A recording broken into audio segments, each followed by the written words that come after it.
Gajar ka halwa. Winter simply feels incomplete without it, and this year I'm making it with English carrots. Usually I wait for those beautifully red Pakistani carrots every year. It's a little tradition. But this time I decided to embrace what we do have. And trust me, this halwa tastes just as delicious, just as cozy, and just as festive. Let's get started. First, peel the carrots, make sure all the outer skin is removed, then give them a good wash under the running water to get rid of any dirt. Once washed, let them air dry completely. Dry carrots grate better and they cook more evenly. Now using a food processor or grater, shred the carrots finely. You can also use the handheld ones, the labor of love, whatever you have at home. A fine to medium shred is perfect. It helps the halwa cook down beautifully. In a large heavy bottom pan, add all your shredded carrots, cover the pan and cook on medium heat. Let the carrots soften and release their natural moisture. After about 10 to 15 minutes, uncover the pan. By now, the carrots should have reduced in volume and you will see the water at the bottom. That's exactly what we want. Once most of its water evaporates, it's time to add sugar. The moment sugar goes in, the mixture will become watery again, and don't worry, this is completely normal. The sugar melts and draws out more moisture from the carrots.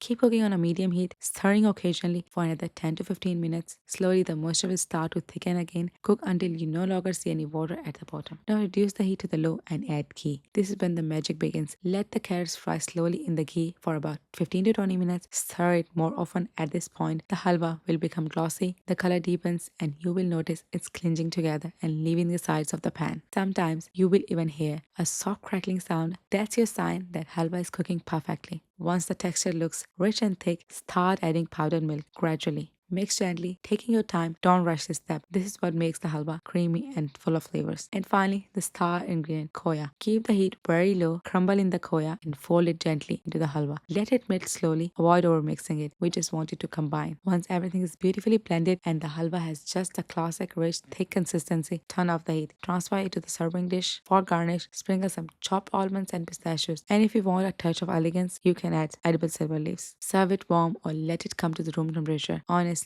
it's delicious either way. Enjoy it on its own or pair it with a scoop of vanilla ice cream or even a garam garam gulab jamun, just like we enjoy at weddings. The full recipe is available on my website, the link in the description box. I hope you give this winter classic a try and I hope you enjoy it as much as I do. Thanks for watching.